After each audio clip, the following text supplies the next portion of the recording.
کیا ہے دوستوں، آج میں ایک نئی کہانی شروع کرنے جا رہا ہوں۔ وقت برباد نہ کرتے کہانی شروع کرتے ہیں۔ خوف کی رات۔ سابق اپنے والدین کا اکلوتا بیٹا تھا۔ اس کی عمر 11 سال تھی۔ وہ بڑا کمزور اور دبلا رکھا تھا۔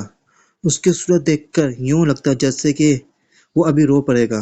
دراصل اپنے باپ کی بے جا سختی کا شکار تھا۔ اس کا باپ چھوٹی چھوٹی بات پر اسے ڈانٹتا رہتا تھا۔ اگر اس سے کوئی نقصان ہو جاتا تو پھر اس کی شامت آ جاتی۔ اس کا باپ نہایت بے دردی سے پٹتا، جس کے باعث وہ کئی دن تک درد سے کراہتا رہتا تھا۔ اس کے جسم پر جگہ جگہ نیل پڑے دکھائی دیتے تھے۔ یہی وجہ تھی کہ سابق ہر وقت خوف کا شکار رہتا تھا۔ اس سے اسکول کا ہوم ورک بھی درست نہیں ہو پاتا تھا، جس کے بعد اکثر سلوک میں اس کے مس اسے ڈانٹتے تھے۔ خوف اور غیر یقینی صورتحال کی وجہ سے وہ بہت زیادہ بزدل اور نالائق بنتا جا رہا تھا۔ وہ سلوک جانے کے نام سے ڈرستا تھا، مگر باپ کی مار پیٹ کے ڈر سے وہ مجبوراً سلوک جاتا تھا۔ اس کا پیا گندی اور پھٹی رہتی تھی۔ اکثر کلاس فیلو بچے اس کے بستے سے چیزیں نکال لیتے تھے اور اس کا خوب مذاق اڑاتے تھے، مگر سابق ان کے سامنے بے بس دکھائی دیتا تھا۔ وہ ان سلوک کی شکایت کرتا تو کس سے؟ باپ سے کرتا تو الٹا مار پڑتی، مجھ سے کرتا تو وہ اسے ہی قصوروار ٹھہراتی۔ عام لفظوں میں یہی کہہ لیجیے کہ سابق نہایت مظلوم بچہ تھا، جو احساس محرومی اور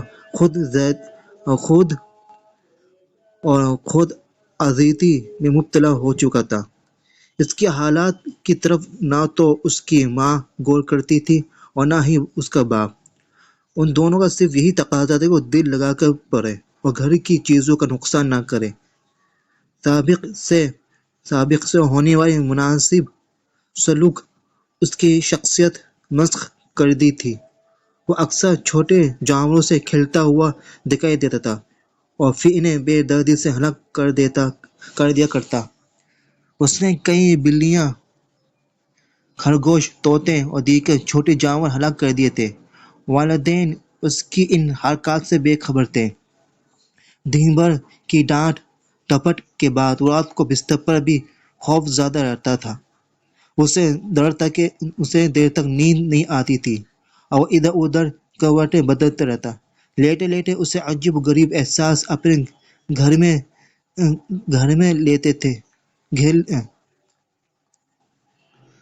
گھیر لیے لیتے تھے۔ کبھی تو اسے ایسا لگتا جیسے کوئی چھت پھاڑ کر آ جائے گا اور اس کی گردن دبوچ لے گا، اور کبھی دروازے کے باہر کسی چلنے کی آواز سنائی دیتی تھی۔ وہ اس خوف سے کوئی ابھی اندر آ جائے گا جلدی سے چادر میں منہ چھپا کر لیٹ جایا کرتا تھا۔ یہ منگل کی رات کی بات ہے کہ سابق کو کلاس ٹوٹ جانے پر اپنے باپ سے بہت مار پڑی تھی۔ وہ درد سے کراہتا ہوا اپنے کمرے میں چلا آیا۔ آج اسے سزا کے طور پر کھانا بھی نہیں دیا گیا تھا۔ وہ اپنے آستین سے آنسو پوچھتا ہوا بستر پر لیٹ گیا۔ اس کا انگ انگ درد کر رہا تھا۔ وہ سسکاتا ہوا خالی نظروں سے چھت کو گھور رہا تھا۔ جب کافی دیر گزر گئی تو اس کے جسم کو کچھ آرام ملا۔ درد کا احساس کم ہوا تو اس کی سسکیاں اور آنسو بھی غائب ہو گئے۔ البتہ بھوک کی وجہ سے پیٹ میں ہلچل مچی ہوئی تھی۔ وہ لیٹے لیٹے سوچ رہا تھا کہ اگر وہ خاموشی سے اٹھ کر باورچی خانے میں جائے تو وہاں پڑی فریج میں سے یقیناً اسے کچھ نہ کچھ کھانے کو مل سکتا ہے، لیکن یہ خیال اس کے ارادے پر بند باندھے ہوئے تھا کہ اگر وہاں کوئی شے گر گئی تو کٹک سے یقیناً امی ابو آنکھ کھولی جائے گی اور پھر اس کی خیر نہیں۔ اور یوں ہی دم ساد ہی لیٹے رہا۔ اچانک اسے دروازے کے باہر بھاری بھاری بوٹوں کی چاپ سنائی دی۔ یہ چاپ نہ تو اس کے ابو کے قدموں کی تھی اور نہ ہی اس کی امی کی جوتوں کی۔ وہ چونک کر اپنے بستر پہ اٹھ کر بیٹھ گیا۔ اس کا دل زور زور سے دھڑک رہا تھا، بدن میں خون کے ٹھنڈے لہریں دوڑ رہی تھی۔ باہر کون ہو سکتا ہے؟ شاید کوئی جین یا بھوت۔ اس کا منہ خشک ہونے لگا۔ پھر جب کمرے کے کیوار زور سے ہلے تو سابق کی سٹی گم ہو گئی۔ اس نے چادر کھینچی اور جلدی سے بستر سے نیچے اترا اور پلنگ کے نیچے گھس گیا۔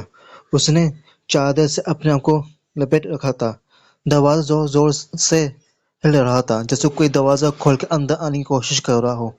دروازے کا کمزور لاک زیادہ دیر تک نہ ٹھہر سکا اور دروازہ ایک جھٹکے سے کھل گیا۔ سابق پلنگ کے نیچے سے دروازے کی طرف دیکھ رہا تھا۔ اس کا چہرہ فاق ہو چکا تھا۔ اس دروازے میں سے 4 بڑے بڑے پیر اندر آتے ہوئے دکھائی دیے۔ ان پیروں پر پرانے چمڑے کے میلے بوٹ تھے۔ سابق نے جھک کر ان کی بالائی جسم کو دیکھنے کی کوشش کی۔ ٹخنوں سے اونچی نارنجی رنگ کے پتلون پہنے اسے 2 بھاری بھرکم آدمی دکھائی دیے، جو شکل صورت میں دیو رکھتے تھے۔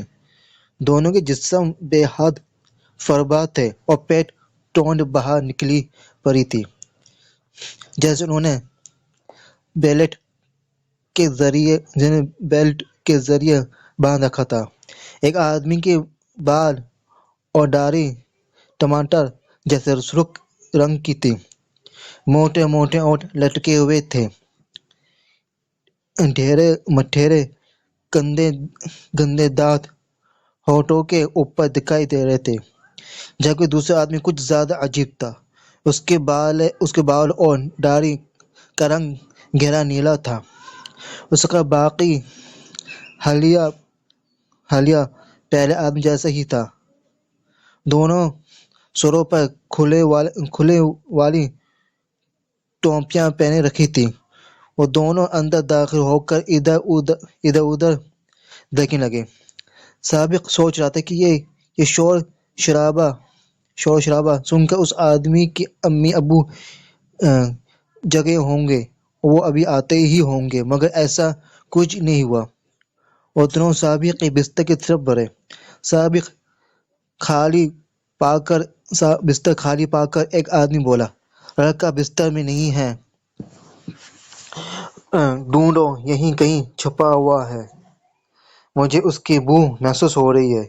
یہ سن کر سابق کی آنکھوں کے سامنے اندھیرا چھانے لگا۔ وہ ڈر کے مارے چادر میں کانپنے لگا۔ دوسرا شخص ہنس کر بولا، بچے، تم جہاں کہیں چھپے ہو باہر نکل آؤ، ورنہ ہم تمہارے سارے کھلونے توڑ دیں گے۔ سابق یہ سن کر مزید ڈر گیا، کیونکہ انہوں نے ایسا کیا تو صبح اس کی خیر نہیں ہوگی۔ کھلونے توڑنے کے جرم میں اسے الگ مار کا سامنا کرنا پڑے گا۔ خوف کی وجہ سے پلنگ کے نیچے ہی دبکا رہا۔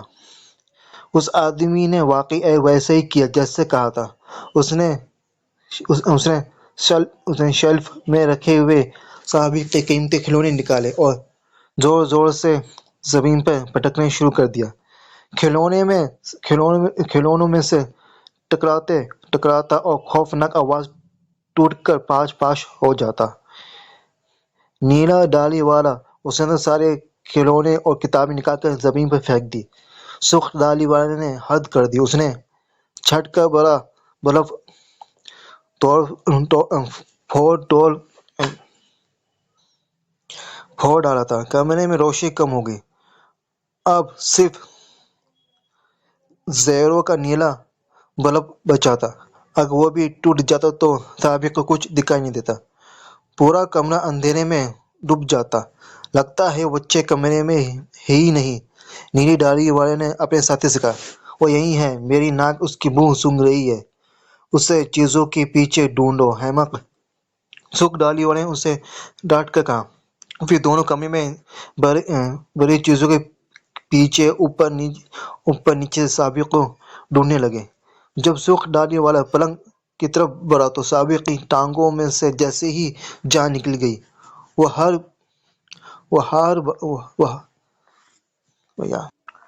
وہ ہٹے برا کر پیچھے ہٹا۔ دوسرے لمحے بھاری بھرکم پلنگ ہوا میں اٹھا چلا گیا۔ سابق چادر میں لپٹا ہوا انہیں دکھائی دینے لگا۔ یہ رہا بچہ، دیکھو میں نے اسے ڈھونڈ نکالا، سرخ داڑھی والے نے بھاری بھرکم شخص خوشی سے کلکاری مارتا ہوا بولا۔ یہ سن کر نیلے داڑھی والے نے بھی دانت نکالنے لگا۔ سابق کے پاس یہی موقع تھا کہ وہ بھاگ کر اپنے امی ابو کو پاس پہنچے۔ اس بڑی کوشش کر کے ہمت باندھی اور چادر کو ایک طرف پھینک دیا۔ سرخ داڑھی والا آدمی بھانپ چکا تھا، اس لیے اس نے اپنے بڑے بھاری ہاتھ سے اسے دبوچنے کی کوشش کی۔ سابق چھکائی دیکھ کر اس کے ہاتھ کے نیچے نکلا اور بیرونی دروازے کی طرف بھاگا۔ یہ دیکھ کر سرخ داڑھی والا آدمی آگ ببولا ہو گیا۔ پکڑو اسے، بھاگنے نہ پائے۔ نیلے داڑھی والے آدمی نے جلدی سے دروازے کو گھیرا اور سابق کو پکڑنے کے لیے ہاتھ پھیلایا۔ سابق ان دونوں کے مقابلے میں کمزور سا بچہ تھا اور نیلے داڑھی والے کو چھاگ دے کر نکلنے کی کوشش میں ناکام رہا۔ اس نے سابق کو ٹانگ سے دبوچ لیا اور پھر دیکھتے ہی دیکھتے اس نے اسے الٹا ہوا میں اٹھا لیا۔ سابق کے منہ سے دبی دبی ہراڑیں نکل رہی تھیں۔ وہ چیخ کر اپنے امی ابو کو آواز دینا چاہتا تھا، مگر آواز حلق میں کہیں پھنس گئی تھی۔ وہ اپنے طور پر کافی کوشش کر رہا تھا کہ نیلے داڑھی والے آدمی کے ہاتھ سے نکل جائے، مگر اس کی گرفت لوہے کے پنجے سے کم نہیں تھی۔ مجھے چھوڑ دو، سابق کے منہ سے بامشکل اتنا ہی نکلا۔ یہ سن کر دونوں آدمی بے ڈھنگے انداز میں ہنسنے لگے۔ کیسے چھوڑ دے بچے، سرخ داڑھی والے آدمی دانت نکال کر بولا۔ تم تو ہماری ہنڈیا کی زینت بننے والے ہو۔ یہ سن کر سابق کے ہوش گم ہونے لگے۔ ارے کہ ہم تمہیں اپنے سوپ میں ڈال کر تڑکا لگائیں گے تو اس کا ذائقہ اور دوبالا ہو جائے گا، نیلا داڑھی والا ہونٹوں پر زبان پھیرتا ہوا بولا۔ سابق پورا زور لگا کر خود کو چھڑانے کی کوشش کی، مگر وہ ناکام رہا۔ وہ دونوں اسے لے کر دروازے سے باہر نکلے تو سابق کا منہ کھلا رہ گیا۔ اس کے کمرے کے باہر راہداری کے بجائے ایک بڑا باغیچہ تھا جس میں لمبی لمبی گھاس اگی ہوئی تھی۔ دونوں اسے ٹانگ سے ہوا میں لٹکائے لمبی گھاس پر چلنے لگے۔ سابق عجیب سی جگہ دیکھ کر یہ بھول گیا تھا کہ وہ دونوں اسے کس مقصد کے لیے لے جا رہے ہیں۔ وہ عجیب سی وادی تھی جس میں سے وہ گزر کر ایک بڑے میدان میں پہنچ گئے۔ میدان کے بیچوں بیچ ایک بڑا الاؤ جلتا ہوا دکھائی دے رہا تھا۔ جب اسے الاؤ کے قریب پہنچے تو سابق کے چہرے کی نس کھنچنے لگی۔ وہاں ایک بڑی دیگ دکھائی دے رہی تھی جو اس الاؤ کے اوپر رکھی ہوئی تھی۔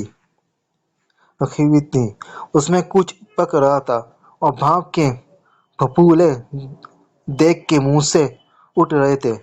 اب اسے یقین ہو چکا تھا وہ جو کہہ رہے تھے وہ سچ تھا۔ اسے یقین اس دیگ میں ڈال کر پکائیں گے اور پھر کھا جائیں گے۔ جب وہ دیگ کے پاس پہنچ گئے تو سرخ داڑھی والے نے دیگ میں جھانکا۔ صحیح وقت پر پہنچے ہیں، سوپ پوری طرح پک چکا ہے، اب صرف تڑکا لگانے کی دیر ہے۔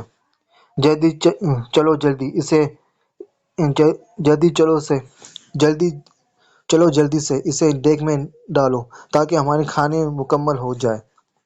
نیلے داڑھی والے نے سابق کو سیدھا کیا اور کمر سے پکڑ کر دیگ میں ڈالنے لگا۔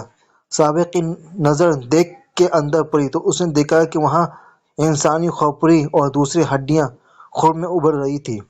یہ دیکھ کر اس کی آنکھوں کے سامنے اندھیرا چھا گیا۔ وہ جان چکا تھا کہ اب وقت ختم ہو چکا ہے، اگلے لمحوں میں اس کی زندگی موت میں بدل جائے گی، وہ ہمیشہ کے لیے مر جائے گا۔ اس نے چاروں طرف دیکھا، وہاں کوئی دوسرا نہیں تھا جو اسے بچانے کی کوشش کرتا۔ ان تینوں کے علاوہ وہاں ایک چھوٹا فرد بھی موجود نہیں تھا جس سے وہ سب بے خبر تھے۔ وہ سائے کی طرف رینگتا ہوا ان کی طرف بڑھ رہا تھا۔ جو ہی نیلے داڑھی والے سابق کو دیکھ کے اوپر لے کر چھوڑا، اسی وقت وہ سایہ حرکت میں آیا اور کمال پھرتی سے آگے بڑھا اور اس نے الاؤ پر رکھی ہوئی دیگ کو دوسری طرف الٹ دیا۔ سابق دیگ کے منہ میں جانے کے بجائے اس کے سطح سے ٹکرایا اور دوسری طرف زمین پر جا گرا۔ دیگ الٹتے ہی سارا سوپ زمین پہ گر گیا۔ سرخ خون اور ہڈیوں کے پنچر ادھر ادھر پھیل گئے۔ ہاں، یہ کیا ہوا ہمارا کھانا؟ سرخ داڑھی والے دونوں ہاتھ سے سر پیٹنے لگے۔ نیلے داڑھی والا ہکا بکا کھڑا الٹی ہوئی دیگ کو تاکے جا رہا تھا۔ ان دونوں کا دھیان سابق سے ہٹ چکا تھا۔ وہ اپنا کھانا گر جانے پر ماتم کر رہے تھے۔ سابق